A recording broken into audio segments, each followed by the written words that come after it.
เดี๋ยวผมว่าคนมาที่ไสอีก โดย ไม่ได้ถามว่ามาที่ไส ถามแต่อยู่ใกล้อ้ายนะถามน้องบ่ได้ถามบ่ได้สนใจนะแต่น้องก็แปลกเนาะแบบบ่รู้จักกับเราบ่เคยเห็นเราหั่นน่ะ หอบเงินมา โดย เดี๋ยวเอาเงินให้ตัว ตอนแรกเราว่าอยากได้คนก้อนเราว่าลงกับอ้ายก็ว่าอยากได้คน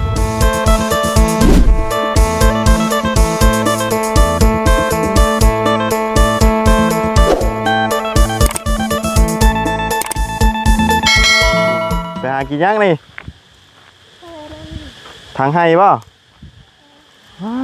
พายถุงกระเที่ยวเขาให้แล้วเนาะทั้งนั้นเลยเอาตกคำเร่งมาถือว่าเริ่มเย็นๆลงมาแน่หน่อยนึงน้องไงเนาะเป็นจังไดตั้งแต่เมื่อ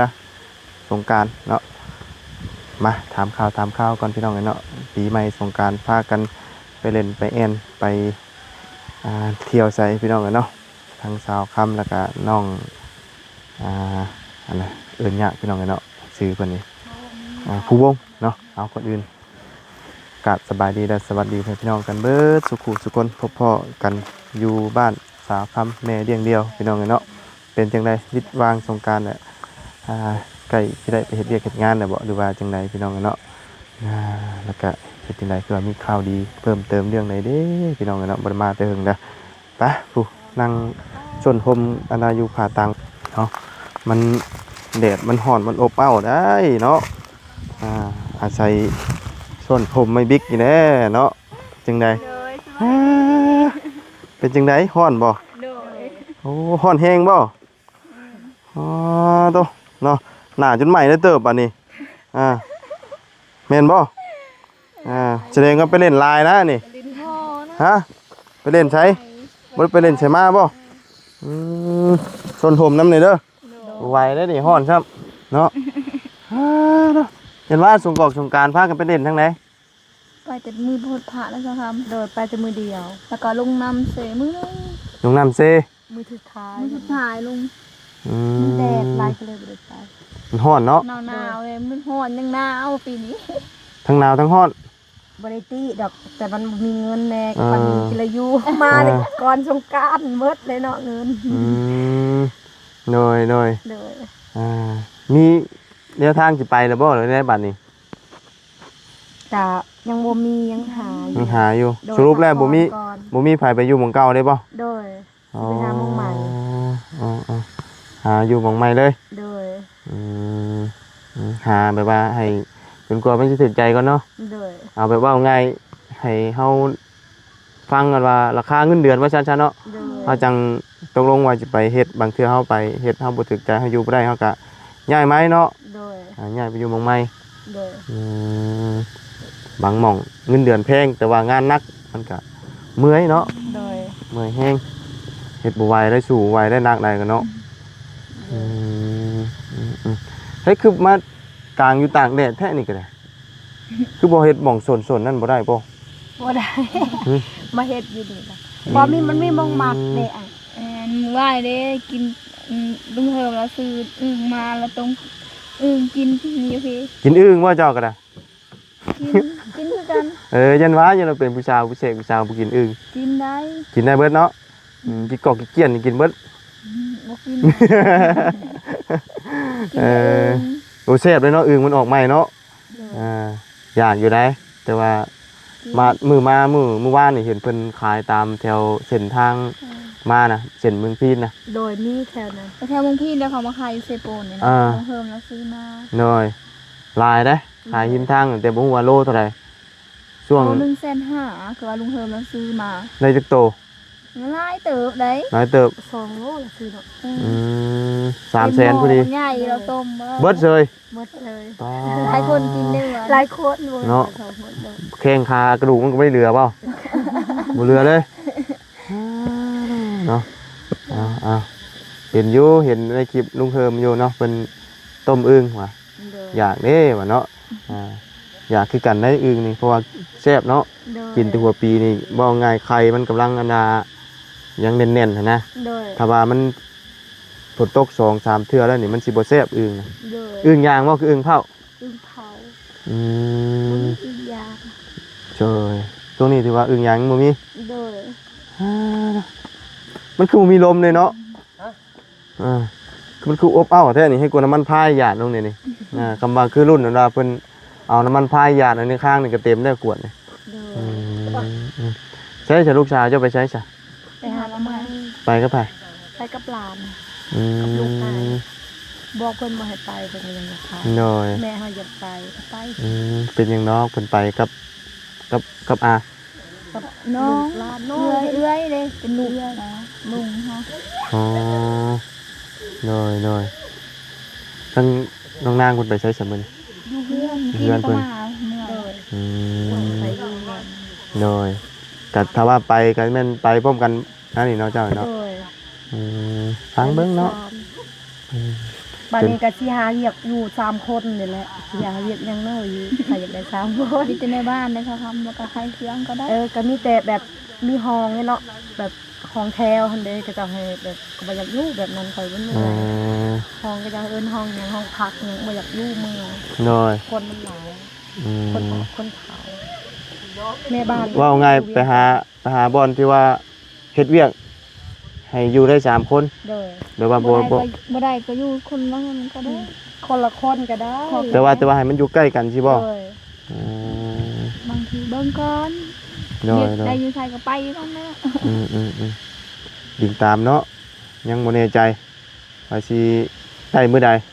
ไผสักคนคั่วให้ตอนนี้ ใช่ หาเอง ผมเคยหาในโทรศัพท์เอาแต่ว่ายังเลยยัง อ๋อ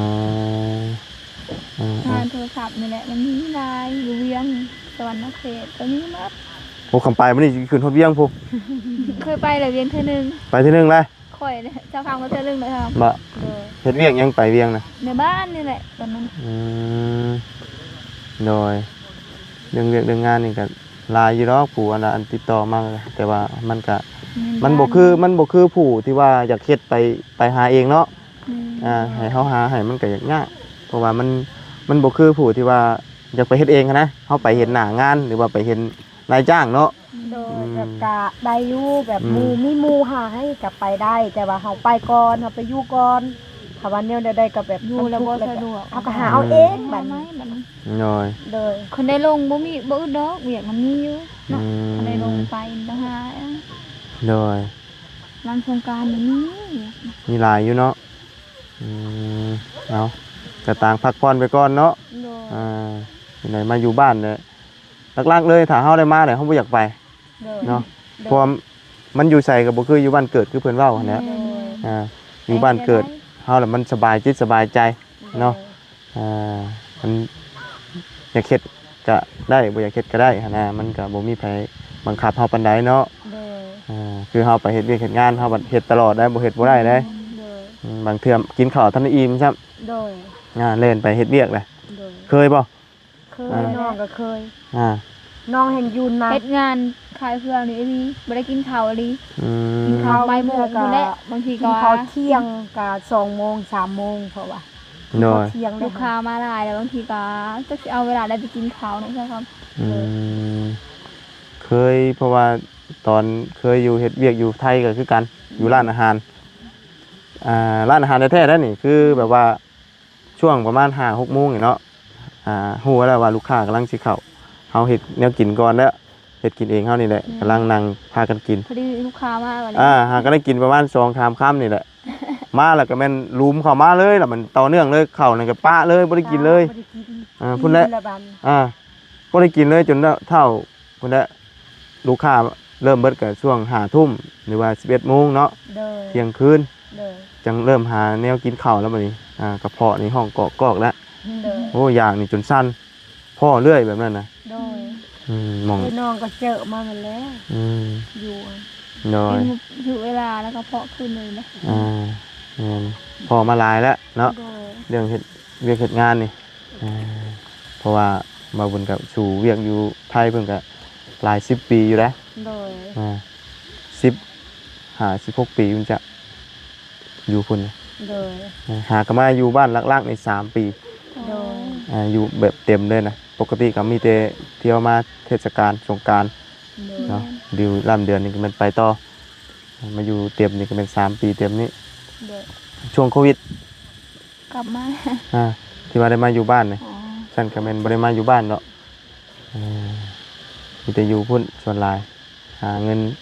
เพื่อสิได้คือกันแหละ โดย หยิบผ้าก้นจนออกฮอดเคยบ่หยิบผ้า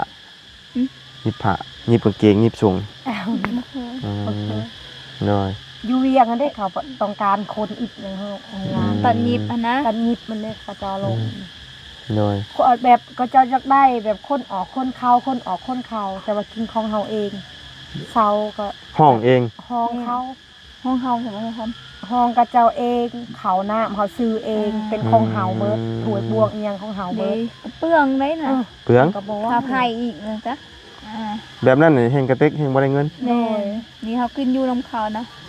ไผแน่เขาต้องได้ประหยัดแน่ ประหยัดคือเฮาได้กินน้ำเพิ่นแล้วก็ห้องพักอยู่น้ำเพิ่นเนาะแล้วบัดนี้เงินเดือนเฮาก็พอได้เก็บเนาะ โดย ว่าไงเฮาอยากกินอันว่าแนวอื่นเฮาก็พอได้ไปซื้อต่างหากแม่นบ่ โดย ไปกินที่ว่าของมัน ชวนหลานก็ไม่ได้ซื้อนะ ชวนนายบ่ได้ซื้อเลยบ่ มีแต่คนซื้อให้บางคนนะคนใจดีแล้วคนก็ซื้อมาให้ได้ โดยใช่นั่นมาพี่โดยสบายดีสบายดี ตกใจยังนี่ เนาะเอามาใช้เออ นั่งนี่ นั่งเนาะ นั่งนี่นั่งเนี่ย แดดบ่เอายับมาพี่ก็ได้เนาะเออ เท่าได้เรียกพร้อมกันเนาะ โดย เนี่ยมาอยู่บ้านเท่ากันมันมีแนวเฮ็ดเนาะใกล้ได้เนาะพอใกล้ช่วงกันที่ว่าสิเฮ็ดปลูกข้าวปลูกหยังได้เนาะ โดยไกลเลย เพราะว่าน กแล้วเขาสั่งให้ ฝนตกเรียบร้อยแล้วเริ่มฝนตกกันได้นี่ มีแนวเขานะ เป็นไดผลทดลองนี่มันหัวอยู่บ่ หัว เฮ็ดได้บัดมันหัวน อนอยู่นี่แหละ บ่ได้เอาอันถ้วยหยังไปโต้งบ่ ตรงอยู่ไหนเอาสามน้อย เอากระซ้ำ โดย หัวเหี่ยวๆเลยเนาะ โดยทั้งสาดนู่นเลยลบมันมาด้วยหุ่น แห้งอยู่บ่อันคาช่วงอันราคาอันนั้นก่อนสงกรานต์ แห้งแห้ง หมู่บ้าน น้ำจะยืด นั่นเนาะ ช่องเทือฝนตก ตอนใกล้สิหอดสงกรานต์เด้น้ำมันยืงงดอยู่เซ่นะฮานครับเตอ ปีนมาเลยแถวน่ะ บ่มันน้ำมันยืงก็คือนะมันขึ้นน้ำขึ้นหั่นนะเหรอวะ ดอย มันก็ลงอีกเขาคายเสียง ดอยดอย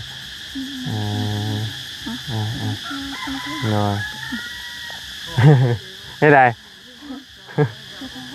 เจ็บกระเพาะ เป็นแบบว่าหอน ฮ้อนเลย2 สาว 3 สาวเนาะมีแต่คนอันว่าติดต่อมาอย่างไห้ติดต่อผู้สาวให้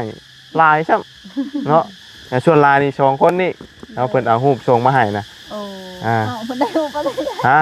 เอาก็รูปในคลิปบาบุญนี่แล้วแบบว่าบาบุญลงYouTube แล้วก็เฟซเนาะแล้วเพิ่นเห็นแล้วเพิ่นแคปส่งมา2 คนนี่ติดต่อให้แน่เพิ่นว่ามีแต่ว่าโอ้ยน้องเพิ่นบ่มักคนเฒ่าอ่ะ เอาก็บอกนะนี่แล้วเนาะเพราะว่าเคยถามน้องเพิ่นน่ะเด้เนาะ บอกว่าเท้าอยู่ไปบ่ได้ ก็บ่แม่นว่าแล้ว มันจักปีแล้วเนาะ เรา จะจักปีแล้ว บ่ฮู้แล้วส่วนหลายนี่มีแต่ผู้เฒ่าได้มีแต่ลักๆเลยนี่สิประมาณอยู่60ขึ้นไปนะ 50ประมาณนี่แหละที่ว่าอันติดต่อมานี่อันแบบว่าทักมาหั่นนะหาผู้สาวให้แน่สนใจน้อง2 คนนี่เพิ่นว่าขอเฟซขอไลน์ให้แน่บ่าบุญก็เลยว่าบ่มีเนาะบ่ได้อันน่ะเคยเอาเนาะมีแต่ทักมามีแต่แบบนั้นแหละมีแต่ปฏิเสธเพิ่นไปนะบ่าบุญบ่ได้หาให้เนาะมีแต่ว่า ที่ก็ลายเลย ลายได้ ญาตินะ ฮะ ป้าวิชาสิลายแฮงเนาะ ทำอะไรว่ามันก็มีเนาะอันตัวนี้นะมันก็มีทั้งคนดีคนบ่ดี โดย ตัวนี้นะเนาะถ้าคนดีมันก็ดีไป โดย ถ้าคนบ่ดีก็คือว่าหั่นแหละเนาะ โดย ตัวเฮาหลายสิ่งหลายอย่างหั่นแหละ โดย เนาะบางคนก็เอาเงินมาล่อ โ โดย เนาะตัวเฮาไปแล้วก็ ก็แม่น สุดที่ หวานแบบคำเนาะ ดาวยังหวาน หวานได้ไอ้มีรถจักรขี่มานี่น่ะป้าเงินตับอยู่ให้เจ้าคำ บ่ คือคำแล่นโว้ยว่าพี่บ้าตีว่าไผสิเอาเงินเจ้าอ่ะ แต่แรกเราก็เข้ามาเนาะเข้ามา บ่ฮู้จักบ่ฮู้จักยังเลยได้แต่เพิ่นขี่รถจักรมาแล้วเข้ามาพี่แล้วก็ แม่เราฮ้องว่าเราไปหาคอยว่าเราเข้ามา นี่น่ะมีอะไรเมื่อวานนี่นะ คอยบ่ฮู้จักเราเขาก็ค่อยไปเนาะอายเขาบอกว่าแม่นเจ้าโทรนัดเราบ่ได้ว่าไปแล้วเรายืนในนี้เราว่าสบายดีก็งงเลยเนาะน้องแบบน้องก็งงเลยแหละสบายดีก็แปลกว่ะก็ว่านั่นนี่แหละทำมามากได้ใช่ไหม เราย่างข้าวแล้วบัดนี้เจ้าคำมาออกเขาให้กิน แล้วก็เลาะหาคนบนบ่อยากได้ จะเห็ด คน เบีย ไปเฮ็ดเวียกน้ำแล้ววัน คนลาวเฮานี่บ่ คนลาว เทาแล้ว เขาประมาณแม่จำพอเฒ่าเอาเมียเด็กนี่ อืม จำนี่แหละ ประมาณจังโมงเพิ่นมา แต่เช้าประมาณ8 โมง 9 โมงเลย 9 โมงปลายนี่แหละละมา อืม เมื่อวานเนี่ยนะแล้ววิทย์เพิ่นเมื่อแล้วก็ลุงเริ่มมาวันนี้เนาะ อืม โอ้เป็นตาย่านตัวไผสิกล้าเอาเงินเป็นตับใหญ่อยู่ไผ เงิน เงินบาท เงินบาท แม่นมีแต่แบบพันเนาะ ซ้ำนี่ป๊าด ซองตาบ ช่องตับ ตับเนาะ มันสูงซ้ำนี่เลยบ่ บ่ได้สู้ ประมาณนี้บ่ โอ้ยมันจะทำมันได้นี่ทั้งหมด น้องนี่เห็น อืม แต่แรกเราก็ถามเนาะเราถามว่าดินเจ้ามืดบ้านนี่เขาว่าดินขอยส่วนนี่เด้ส่วนเจ้าบอกว่าแม่นก็ว่าของอายเขาจะว่าแนวนี้ อืม ละบานนี้คอยละแต่งพาเขาให้เรากินวันนี้เราว่าเมื่อก่อนเด้อว่าโดยขอบใจเราทำมาเดี๋ยวนี้จะมีเงินใช้แล้วบ่น้องเราว่ามีแล้วแล้วเมื่อก่อนเด้อว่าโดยบัดนี้เราละย่างเนาะย่างไปหารถเราบัดนี้จักว่าเอายังในทงนะทงดำๆน่ะเห็นเพราะว่าเอาเงินเพราะว่ามีแต่ใบพันตับซองตับน้องก็เลยแล่นไปเลยอีแม่ก็นั่งอยู่นี่เขาว่าอย่าเอาเด้อแม่เงินเราเด้อว่ะ เขาก็บอกอายเขาว่าบอกเราเด้อว่าบอกอีเมลบอกให้เอาเขาก็น้องก็เล่นนี่ไปพุ่นเลยปบเรา อืม บอกเอา เราว่าจะเอาเงินมาให้บ่เราไปเปิดน่ะ ถามข้างแม่นะครับ เออ ถามน้องเลยได้น้องว่ามีแล้วเราจะคิดแนวใดเนาะเอาเงินนั่นเด้เรานับเงินในนึงเราสิไปหายน้องนี่นะน้องเลยก็เลยเล่นนี่ไปเลย บ่ฮู้จักกันนะว่าคุ้นหน้าเลย อืม แปลกๆไม่เคยเห็นเราจะเถื่อ โดย คนไม่เคยลงน้ำเรา เดี๋ยวบ่ฮู้ว่าคนมาแต่ไสอีก โดย บ่ได้ถามว่ามาแต่ไส ถามแต่อยู่ใกล้อายนะถามน้องบริถามบริสนใจเนาะ อืม แต่น้องก็แปลกเนาะแบบบ่ฮู้จักกับเราบ่เคยเห็นเราหั่นน่ะ หอบเงินมา โดย อยากเอาเงินให้ป๊าดตัวอืม ตอนแรกเราว่าอยากได้คนก้อนเราว่าลงกับอายเขาว่าอยากได้คนว่าอยากได้ อืม ไอ้ไปเฮ็ดเวียกน้ำลาวอ่ะเวียกหยังว่าแบบว่าให้นึ่งข้าวอีหยังอันนี้ลาวเพิ่นเว้าหั่นน่ะ แล้วเราบ่ได้เว้าน้ำอ้ายเจ้าว่ามาแต่บ้านไหนเมืองเลย ก็เว่าน้ำอายอยู่แต่ว่าน้องก็ลืม อืม ทางไหนเป็นคนลาวเนี่ยมาแต่ไกลบ้านหยังก็ลืมเลย และเฮ็ดจังไดเพิ่นก็ฮู้จักเจ้าเพิ่นมาน่ะแบบตามมาแบบไหน มาแบบมา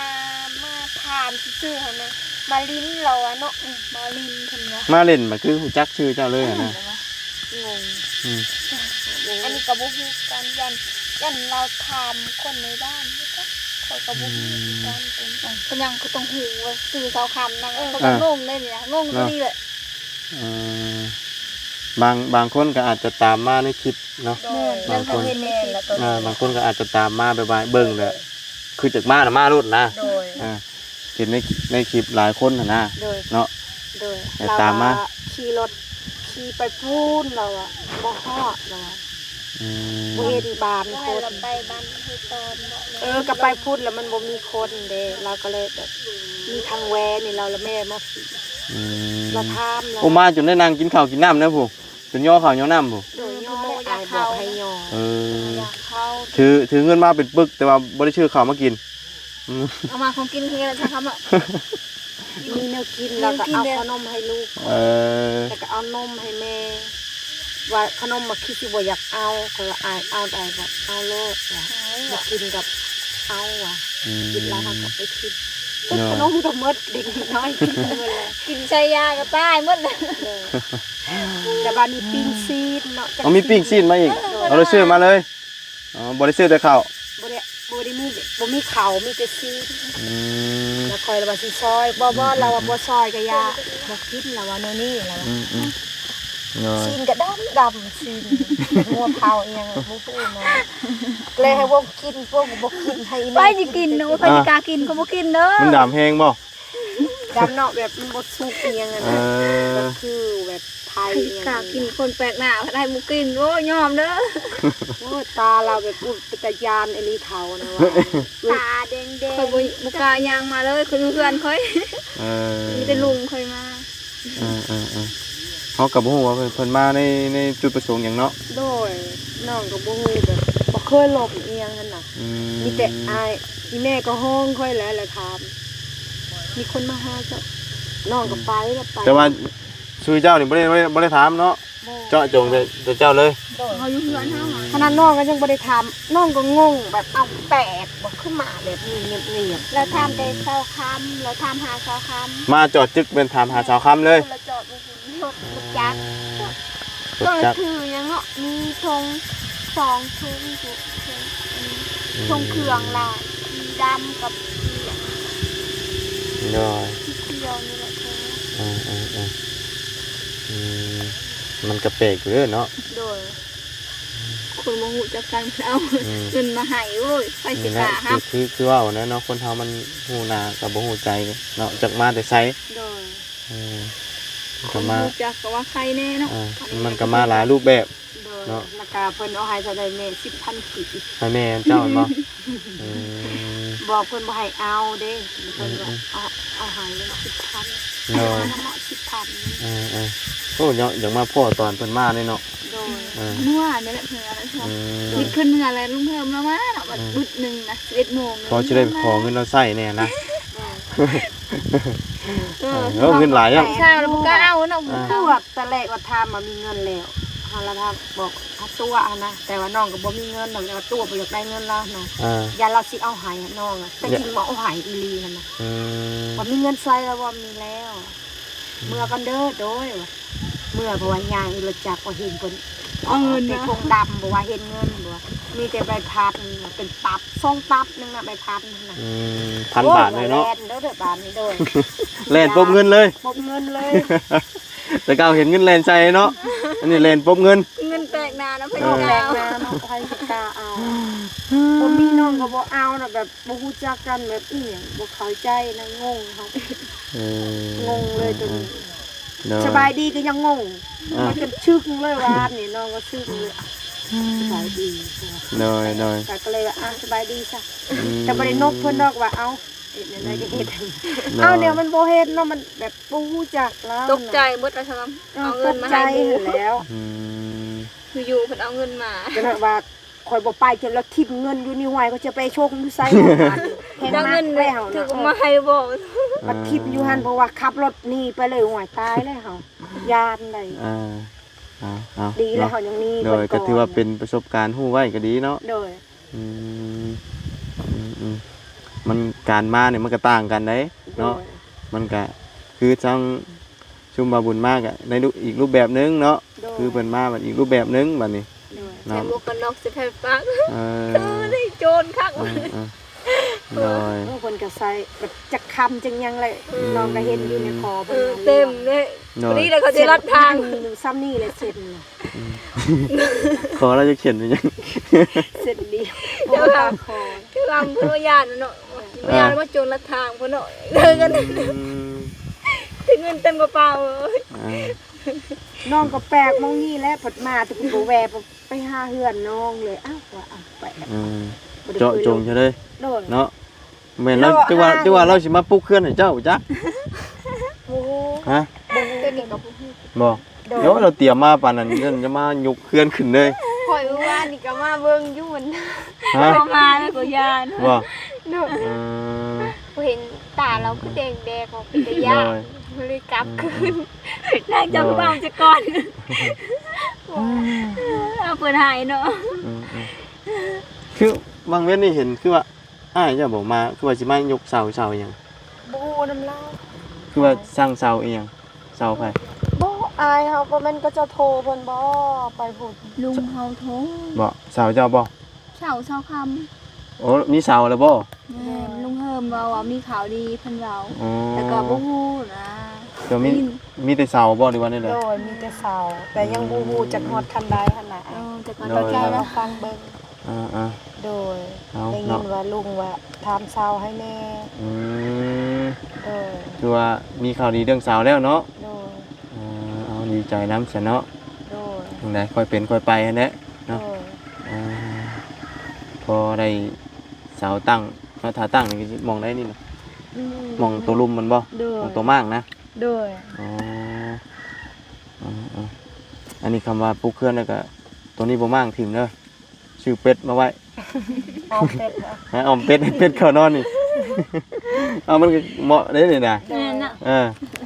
ชื่อเป็ดชื่อไก่เนาะสมมุติเอาง่าย โดย มันให้เป็ดให้ไก่เข้านอนเลยแต่ว่าได้เฮือนชานไว้หั่นนะ โดย เลี้ยงเป็ดเลี้ยงไก่เลยเลี้ยงสบายอยู่ดอกเนาะทางนี้ โดย มันบ่มีข้าวให้กินเนาะทางบ้านนี่เลี้ยงยากเลยมันข้าวหลายแล้วบัดนี้มันเถียงแล้วมันบ่มีปลา โดย เลี้ยงไก่ยากมีแต่ขังไว้ โดย ถ้าบ่ขังก็เอาละด่ากันเป็นง่ายแล้วจอนสินจะกันนั่นแหละ โดย เนาะถามข่าวหลังจากเสร็จสิ้นสงกรานต์พี่น้องเอ้ย10ปลายมื้อได้นี่เนาะ โดย มาบนเมืองตั้งแต่วันที่10มื้อนี้วันที่20 โดย ที่สิทธิ์หน่อยเหมือนกันเนาะ แหม10มื้อพอดีเนาะวันที่10วันที่20เนาะมื้อเนาะ แม่น10 มือ 10มื้อพอดีเอากาม่วนเนาะเสียอย่างเดียวเงินเบิด เงินบ่เรือว่ะ ว่าเรื่องเงินเรื่อง บ่เรื่องเงินนี่ ได้ใจ เจ็บหัวเลย ลงไป อุกใจอยู่เดี๋ยวนี้ อุกใจ เนาะ โดย หลายสิ่งหลายอย่างเหลือเกินเงินเดี๋ยวนี้หันไปทางไหนกระตันเดี๋ยวนี้นะ โดย เบิดคือกันเนาะลูกป่วยยังป่วยแหงกระเต็กหาทางหน้าทางหลังบ่ได้เลย โดย จักอะไรซื้อนมลูกอีก โดยน้องก็คือกันนั่นแหละ อุกอังคือกันไปก็ได้ หาแทบบ่ทัน โดย อืม น้องนี่ตีผู้หญิงที่สิหาอยู่ใส่ยอมแล้วแหละเนาะ โดย อายใครแน่แบบสะไปก็ได้เลยเนาะไปแบบ ผู้ชายคือกันนั่นแหละเนาะมันหายากมันหาเงินยาก โดย เนาะ โดย เงิน100,000โอ้เดี๋ยวนี้ก็จักซื้ออะไร ได้ขนมซองหนึง ช่อง แม่เอ้ย อ่า ขนมกา ขนมเดี๋ยวนี้กับเพลง ขนมมันเพลงขึ้นนะเพลงขึ้นนับมือ โดย บ่ได้มีว่าอันปรับลงไหนไม่ได้ ขึ้นไป ไต่ขึ้นอย่างเดียว อันระบบอันนึงเงินเดือนนี่สิอยู่หม่องเก่า นี่ ระบบเงินเดือนนี่ ยวงเก่าแต่ อยู่หม่ ว่า องเก่า ราคาเครื่องน่ะขึ้นไป ราคาเครื่องนี่ขึ้นสิเลยเนาะบ่มีถอยตัวนี้นะมักพริกเปรกเป็นนัวนี่ขึ้นอย่างเดียวของอยู่ของกินนี่ทุกอย่างเลยนะ โดย นับแต่ไม่จิบเขียวเนาะขึ้นห่อนแท้นี่บ่ให้ในช่วงค่ำๆบ่ปานใดเนาะ โดนเย็นแล้ว เงินพืชไม่ใช่นั่นน่ะ พื้นไม่หันได้น้องคนมาเลยออกมาแต่คุณ อ๋อ น้องก็เลยไว้เนี่ยฮะ เอามาปะไว้นี่ พวกกินโดยเอาไปทำ โดยไว้จุฟืนหนึ่งเข่าเนาะ โดย เอามีแต่หาเวียกหางานดีๆจังไปเฮ็ดเนาะ โดย จะได้เงินหลาย โดย ๆเนาะมาให้พ่อให้แม่ปลูกเคือนปลูกซ่านแต่ละครูแต่ละคน โดย ยังบ่พอบอกเครื่องเฮือน เนี่ย ช่วยอยู่นี่ก็ได้เลยนะได้แล้วบ่หลังคามันยังอยู่เปลี่ยนฝามันดิ มันยังบ่ได้ครบ ยังเว่าง่ายเครื่องมันยังบ่ครบทุกอย่างเนาะ โดย คอยหาไปนะเฮ็ดยังจะกินมื้อนี้ การนึ่งผัก หนึ่งพัก โดย เฮ็ดกินอยู่นี่นะมื้อนี้เนาะ โดย อยู่นี่ได้บ่บ่นั่นหนึ่งข้าวติ โดย ข้าวนี่เฮ็ดอยู่เฮ็ดกินเนาะต้มอื่นก็ต้มนี่แล้ววันเนาะ โดยให้ไม่อายเราต้มยังไง เสียดายเด้เนาะบ่ได้กินต้มอื่นครับ เนี่ย ได้หรือไม่ โอ้ยบ่ไม่ให้คอยกินนะบ่ ให้ขายหน่อไม้ แม่เนาะ แม่เจ้าบ่ โดย เออ ไปหาจิตกระดอกดี เด็กผู้ชายอยู่เนาะ วู้นเพิ่นขี่รถไป เราดีกันแล้ว ดีกันแล้ว ดี ดีแล้วดี ยามดีก็ดี อ่า ยามหายสี่มือดีปัญญา สามมือให้ป่ะ สามมือตีกัน ตีกันเนี่ย แล้วก็ดีดันนี่ช่วงเสมอนะก็พี่กันเป็นสงกรานต์นี่ สงกรารกับพี่อีก โอ้ย กินเบียร์แล้วก็พิษ เนาะนี่แหละ ได้ด้วย ชีวิตคู่เนาะมันก็ลำบากเลยคือหัวแหละเนาะมีผิดกันมีให้กันธรรมดาไปขายหน่อไม้เนาะคือว่าในช่วงนี้กันหน่อไม้มันกำลังเริ่มออกเนาะ โดย ออกลายเลยหน่อไม้ช่วงนี้อยู่ใส่กับหอยขายทุกตรงเต็งอยู่ ก็ไม่ได้กินโดนแต่ละแกงหน่อไม้ก็ได้ แล้วสิมื้ออื่นสิชวนนางไป บ่ โดย ไปหาหน่อไม้บ่ ไปงานด้วย อันแล้วแกงให้กินนี่เด้อ โดยมาเด้อมื้ออื่นคำมันได้ โอ้บ่ได้กันต้องได้นะมื้ออื่นเนาะ หนึงได้อยู่บ่เนาะ ได้แกงหม้อหนึงก็พอนะพอได้กินนี่ เลย เดี๋ยวสิแกงให้กินเนาะ เลยกันมันมีนะคะ บ่คืออะไรบ่เคยแกงเทื่อได้แกงหน่อไม้นี่ อายคือแกง บ่แต่ก็สิเป็นอยู่เนาะเนาะมันก็บ่ยากติตำข้าวเปลือยใช้แล้วก็ปลาแดกใช้ โดย อย่านางใช้เนาะ โดย ข้างใช้ไฟน่ะก็กินบ่ยากนะ เฮ็ดแล้วลุงเฮาแกงนี่ใช่ อันละตบมันจะเลย ต้มแบบบ่ได้อันนั่นเลยขมเลย โดย เราไปยินนำแล้วว่ามันแซ่บมันก็แซ่บอยู่ไหน อืม ชุดไทยชุดมันยังวะ น้อยบ่ยินก็ได้สิเป็นหยัง แม่น คำมันจืดอ่ะคือมันน้ำมันก็บ่ได้นั่น แม่นวันนี้นั่นแหละแซ่บมันนัวเด้น่ะน้ำมันยินแล้วก็แม่นความเล่าอีกได้ แม่นเราใส่เป็นนัวหลายพี่จ๊ะแม่นบ่เพราะว่าเราใส่เป็นนัวเราโจกลงเลย ใช้ลายดิ แต่อะไรก็แซ่บหลาย ใส่หลายแซ่บหลายใส่น้อยแซ่บน้อยบ่ใส่บ่แซ่บเลยเป็นนัวน่ะอยากกินแซ่บต้องใส่เน้นปลาแดกกับอันน่ะเป็นนัวเด้อ โดย ใช้ประเด็กลายก็เค็มกันเลย ใช้เป็นนัวหลายลูก เฮ้ยน่ะหอบลูกหอบเต้าไปใช้นั่นคะ มีลูกหอบลูก ได้ ไก่ปลา ฮะต้มแล้วบ่ นั่งเพิ่นว่าชายให้ ตายแล้ว ไก่เพิ่นย่างยังเป็ด เอ้า ตัวไก่หรือไข่มัน ไก่ป่า ไก่ป่า เรา เฮ็ดได้เฮ็ดได้เอานะ ไอ้ซื้อบ่ ยิงเอาคือบ่ตายกินนี่กินได้อยู่แต่ว่าอันเพื่อสิได้กินนี่ดีเพื่อสิถอนขนเพื่อสินั่นนี่เนาะขับมาเป็นกูนี่ก็ใครอยู่ดอกเนาะสิได้เฮ็ดกินอยู่นี่เฮาบัดสิออกไปทางใหม่ล่ะตัวเท่าไหร่จะขายน่ะ เวลา ฮะตัว1 2แสนท้ายเบิดเงินในกระเป๋ามีอยู่50,000 50,000บ่ได้บ่อ้าว หน้ายังเป็ดเลย ยังเป็นข่าวมันตายช้าฉัน เดี๋ยวได้โวย จึงได้ถึงแล้วแน่เอาว่าไก่ปลา มันยังเป็ด ยังเป็นอยู่เอ้ายังมันตายเลยตามันตายนะ50,000ว่าหยอกเลยสิละยังบ่มีไปเอาดอกเนาะมีแต่ไปขายข้างนอกเด้อคำว่าคือแบบว่าอันช่วงนั้นก็จักว่ามีผู้เอาจักแวะอันนี้บัดมันบ่ได้มีหม่องเฮ็ดกินเนาะเอาสิออกพากันออกแล้วหากินข้าวข้างนอกพุ่นแหละเนาะไปยิงเอาที่เอามักกระทุนบ่หรือว่าปืนแก๊ปโอ้เก่งเนาะ นู้น ป้าเดี๋ยวไปหาเบิ่งข้าวต้มขนมไม้น้องๆเพิ่นกินกันไม่ล่ะเนาะก็สิอยากอยู่เนาะอยากบ่อยากอยู่ เบิ่งถ่ายข่าวเด้อเอ้ยฮ้อนแฮงให้ไก่เจ้านั่นไก่อยู่เพื่อนเอาปั่นกันกินเด้อบ่บุญกับบ่มีหยังน้อยเนาะแห้งเหี่ยวคือกันช่วงนี้เบิดคักเบิดก่อนปีใหม่เนาะเบิดก่อนปีใหม่จังได้ไก่2แสนเจ้าน่ะเนาะป้าซะเฮาออกปะเลยเด้อซั่นเด้อดีๆมีแฮงพอกันใหม่เนาะหวังว่ามื้ออื่นจะได้กินแกงหน่อไม้เด้อเอาเนาะมื้ออื่นบางเทื่อได้กินแกงหน่อไม้แล้วได้เราสิไปหาหน่อไม้ฝนตกใหม่ครับแดดจ้ะพี่น้องเอ้ย ไปใช่พี่น้องนะสำหรับวันนี้กันอำลาก่อนเด้อผมเจอกันใหม่